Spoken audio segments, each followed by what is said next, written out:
Eh bien bonjour à toutes et à tous et bienvenue sur La Buvette, le podcast du sport et de la société. Vous m'aurez reconnu, c'est Hugo et je vous retrouve donc aujourd'hui pour un deuxième hors-série comme vous l'avez vu dans le titre. Comme je vous le disais, c'est un deuxième hors-série, je vous invite donc à aller écouter le premier de la série qui a été concocté par l'inévitable Lucas, donc il va vous parler d'un nouvel équipementier sportif tendance Castor qui commence à se faire une place quand même intéressante dans le monde du sport professionnel. Donc découvrez un peu toutes les explications de cette success story un peu à l'américaine et qui est très très intéressante à écouter. Donc je vous invite à mettre pause et à aller écouter le premier hors-série pour revenir ici ensuite. Pour ceux qui sont restés ici et qui ont déjà écouté le premier, je vous laisse vous installer confortablement pour ce nouvel hors-série. Comme d'habitude, on est présent sur YouTube pour voir nos podcasts en vidéo, sur Instagram, sur TikTok, sur les plateformes audio Spotify, Apple Music. Mais si vous n'avez pas ces plateformes audio, vous inquiétez pas, on est aussi également présent sur notre site internet labuvettepodcast.fr. C'est parti!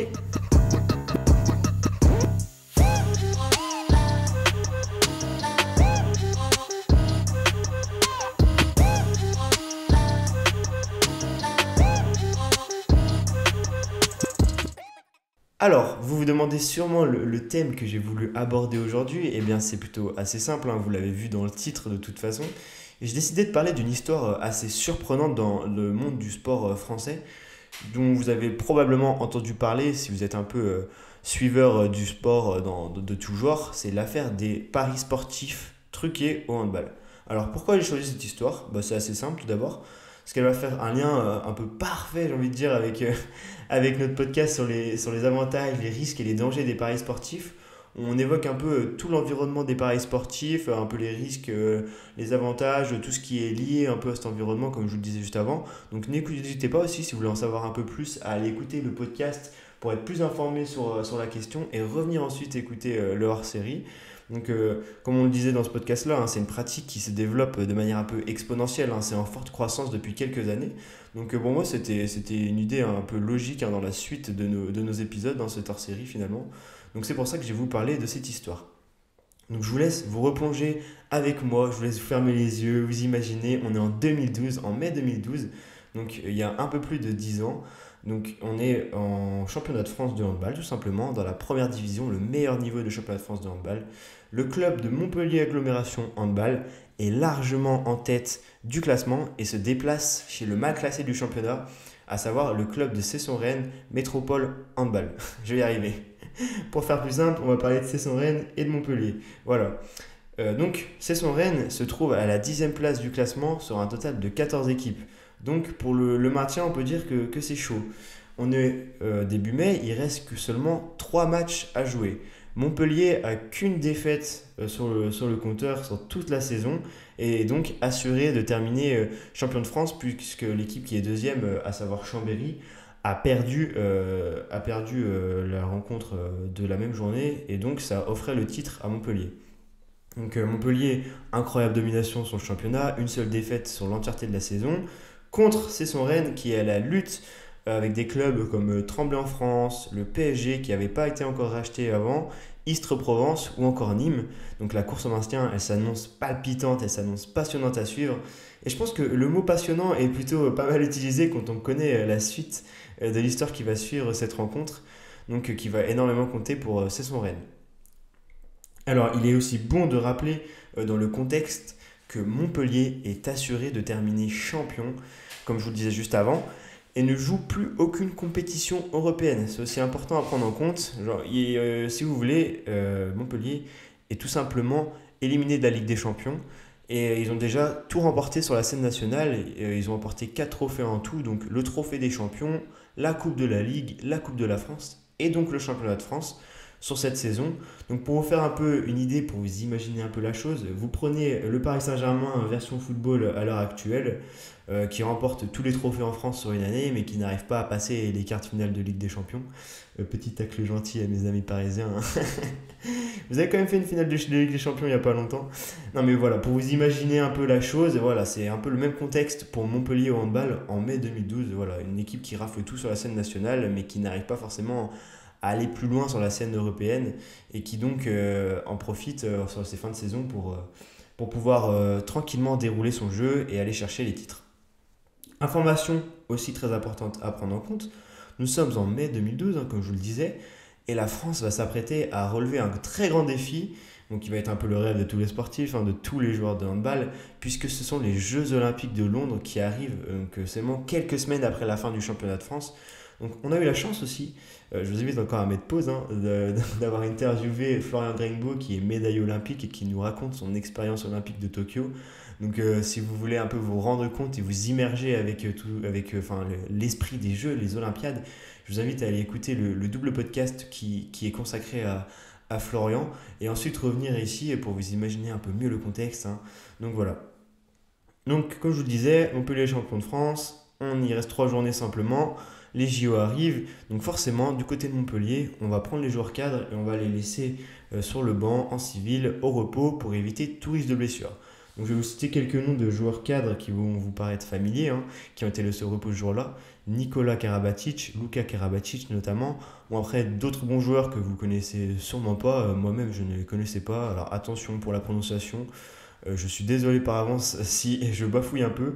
Mladen Bojinovic, par exemple, un autre joueur de Montpellier, ou encore Samuel Onrubia, j'espère que je le dis bien, qui ont été laissés au repos donc pour affronter le mal classé Cesson-Rennes et, comme je le disais, éviter toutes les blessures finalement. Jusqu'ici, vous me direz, tout se passe bien, rien d'anormal. C'est une situation classique du sport, rien de totalement déroutant. Donc la rencontre va se dérouler à Rennes, donc c'est bon à savoir aussi. Donc à Rennes, dans une salle qui va être chauffée à blanc devant plus de 4000 personnes. Donc c'est quand même assez conséquent dans une salle. Je vous laisse imaginer 4000 personnes, ça doit faire un petit peu de bruit pour pousser donc forcément leur équipe à l'exploit et tenter de se maintenir. Il faut aussi savoir que si Cesson-Rennes remporte cette rencontre, ils sont assurés de se maintenir au plus haut niveau national de handball. Donc si vous voulez, pour vous imaginer un peu la chose aussi, Cesson-Rennes, c'est le petit pousset du championnat. Donc pour eux, se maintenir, c'est un exploit qui est retentissant et qui serait incroyable pour le club. Le match se déroule, la première mi-temps se déroule et Cesson-Rennes déjoue un peu déjà les pronostics et mène 15-12. Mais doit poursuivre ses efforts pour s'assurer du maintien, comme je vous le disais. Donc un des joueurs de Cesson-Rennes, Benoît Doré, va déclarer à la mi-temps: on a fait une bonne première mi-temps, même si on a raté quelques occasions pour arriver à la pause avec une plus grande avance. Donc ils sont conscients qu'ils ont très bien joué, qu'ils sont devant, et ils sont aussi conscients qu'ils ont raté quelques occasions, comme il disait, pour être encore plus large au score. Mais bon, il faut savoir aussi que c'est Montpellier, qu'ils ont perdu qu'un seul match, et que c'est déjà bien d'être devant à la mi-temps. Je ne vous ai pas mentionné aussi le fait, si je crois que je vous l'ai dit déjà, mais Montpellier a une seule défaite seulement. Et l'exploit est immense pour Cesson-Rennes et les joueurs bretons sont forcément survoltés et surmotivés devant leur public pour tenter l'exploit. Le match reprend, deuxième mi-temps, Cesson-Rennes ne relâche pas leurs efforts et conserve une avance au tableau d'affichage, mais Montpellier va pas relâcher ses efforts et va quand même malgré tout tenter de revenir dans la rencontre, malgré le titre de championnat de France déjà assuré. Mais l'issue du match est tout de même incroyable, puisque c'est le club de Cesson-Rennes, le club breton, qui finit par l'emporter dans une ambiance survoltée et qui va assurer son maintien du coup au plus haut niveau. On peut décrire ce match de grandiose. Donc forcément, le directeur du club, Stéphane Clémenceau, va s'exprimer après la rencontre en disant: on reçoit le champion de France et on obtient notre maintien en les battant. Au niveau émotionnel, c'est énorme. Donc je vous laisse imaginer un peu les scènes de liesse qui suivent la rencontre. Donc on veut aussi bien croire que M. Clémenceau doit être ravi pour tous les fans et aussi doit être ravi d'avoir simplement infligé la deuxième défaite de la saison à Montpellier. Le maintien est assuré, la fête est totale. Je vous laisse imaginer les scènes de joie qui suivent dans la salle de Cesson-Rennes. Pour continuer, comme le disait le fameux dicton, après la pluie vient le beau temps. Et bien là, j'ai envie de dire, c'est un peu l'inverse qui va se passer, parce que le beau temps va laisser place à la pluie avec un scandale qui va faire tâche dans le monde du handball, qui n'est pas forcément habitué à ce genre d'histoire. C'est un sport plutôt tranquille à l'habituel, un sport plutôt neutre. Ce genre d'histoire, on en a déjà entendu parler dans d'autres sports, je ne vais pas vous les citer, mais je vous laisse vous faire votre propre avis sur la question. Bref, passons tout ça, revenons à notre histoire.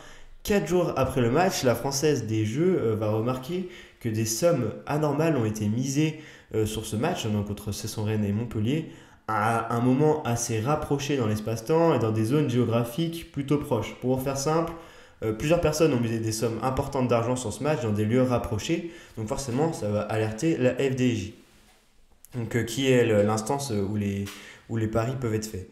Donc il faut savoir qu'un match de handball, communément, les mises d'argent sur toutes les rencontres, c'est à peu près 5 000 € maximum, hein. On ne dépasse pas les 5 000 €. Mais là, bizarrement, le match Cesson-Rennes-Montpellier, il va attirer l'œil de la FDJ, puisqu'on va atteindre la somme de 80 000 €. Moi, je trouve que c'est bizarre. Et eux aussi, ils vont pas se laisser berner comme ça. Ce qui est encore plus, en plus, enfin, déconcertant, je trouve, c'est qu'en fait, les mises, elles sont pas réalisées sur le... En fait, les paris sont pas réalisés sur la fin du match. Par exemple, Cesson-Rennes remporte la rencontre, mais ça va être sur l'équipe mène au score. Donc les paris vont indiquer que l'équipe de Cesson-Rennes serait devant à la mi-temps, donc non pas à la fin du match. Les gains totaux, en fait, ils vont se rapprocher de 300 000 € quand même, hein, pour ce match, avec des mises qui avoisinent les 80 000 €, donc ce qui fait tout de même de beaux gains pour les personnes qui ont parié. Donc lors de l'été 2012, hein, on se replonge dans cette période, l'équipe de France va devenir championne olympique à Londres pour l'équipe masculine, alors que les filles vont s'incliner malheureusement en quart de finale de la compétition. Donc on peut quand même dire que le handball français va vivre des jours heureux sur la scène internationale, pardon, donc tout va bien pour le handball français à ce moment-là. Cependant, lors de la saison suivante, donc le 30 septembre 2012, après un match entre le club de Montpellier et du PSG Handball, la police va procéder à l'arrestation de 10 personnes, donc, dont 7 joueurs du club de Montpellier, avec le kiné de l'équipe, mais également 2 joueurs du PSG qui évoluaient l'année dernière à Montpellier. Donc certains proches des joueurs vont être également arrêtés en même temps. Très rapidement, hein, la presse va s'emparer de cette affaire qu'on va pas nommer l'affaire des paris sportifs truqués, mais on va nommer ça l'affaire Karabatic, parce qu'il faut savoir que les deux frères Karabatic sont de très grands joueurs de handball, notamment Nicolas Karabatic qui a brillé lors des JO avec le maillot de l'équipe de France, et qui vont être un peu considérés comme les têtes d'affiche de cette affaire, hein, si je peux m'exprimer de la sorte. Donc le président du club de Montpellier, Rémi Lévy, va aussi s'exprimer sur la situation. Il a conscience que cette histoire aurait pu faire couler le club, et il va dire que c'est une cicatrice qui va rester présente dans le club de Montpellier pendant longtemps, mais également pour le club de Cesson-Rennes et plus globalement pour le handball français.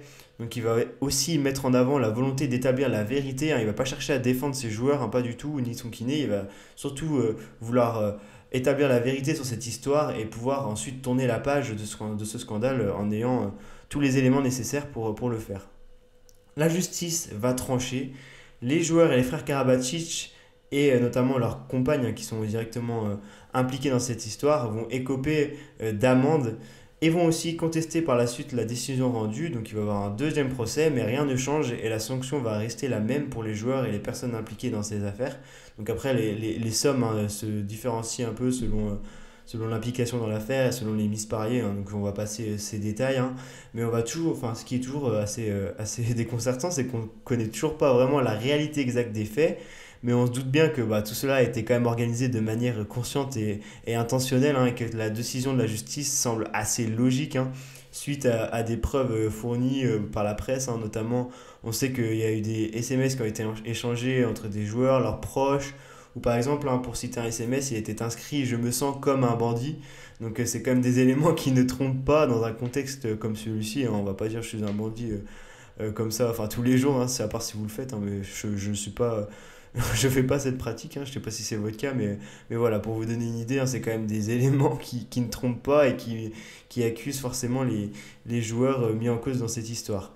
Donc bien des années après, le handball français a tout de même réussi à tourner la page de ce scandale, hein, des paris truqués, tout comme le club de Montpellier qui va rester au top du championnat, qui est contesté seulement par le PSG Handball, hein, qui a été depuis racheté par les Qataris, hein, qui a également gagné de nombreux titres de champion de France. Donc la carrière des Karabatic, elle a pu se poursuivre assez normalement, hein, sans trop de pépins, à part des blessures, hein, mais bon, en soi, ça n'a rien à voir avec cette histoire. Et ils vont continuer de porter le maillot de l'équipe de France vers les sommets. Et on l'espère, hein, d'ailleurs, vers de nouvelles médailles, notamment avec les JO 2024 à Paris qui approchent, hein. Donc on connaît un peu tous la domination du handball français sur la scène internationale, et c'est aussi en partie grâce aux frères Karabatic, pas que évidemment, mais ils font partie intégrante de ce processus de domination. Donc pour conclure cette histoire, je dirais que suite à cette affaire, l'importance de contrôler vraiment les paris sportifs, elle reste primordiale et que les instances font normalement assez bien leur boulot, hein. Malheureusement, ce n'est pas une affaire isolée. Et je pense à de nombreux sports ici comme le tennis, hein. Il y a eu de nombreux affaires de trucage aussi, ou encore le foot, hein. On parle souvent de trucage dans le football qui sont souvent, bah, du coup, comme je le disais, le théâtre de contestations et d'affaires de paris sportifs truqués. Donc voilà, j'espère que cette histoire vous a plu. C'est la fin de ce petit récit. J'espère que j'ai réussi à vous emmener avec moi en 2012 pour réagir à ce scandale du sport français. J'ai passé un très bon moment en votre compagnie. J'espère que c'est également votre cas. N'oubliez pas, comme d'habitude, d'aller jeter un coup d'œil sur nos réseaux sociaux, Instagram, TikTok et YouTube pour du contenu exclusif. Je vous dis à très bientôt pour de nouveaux podcasts, de nouvelles interviews et de nouveaux débats enflammés avec Lucas. Et peut-être également de nouveaux hors-série. Et surtout, n'oubliez pas que la vie est un sport, alors buvons-la sous tous ses angles. Ciao!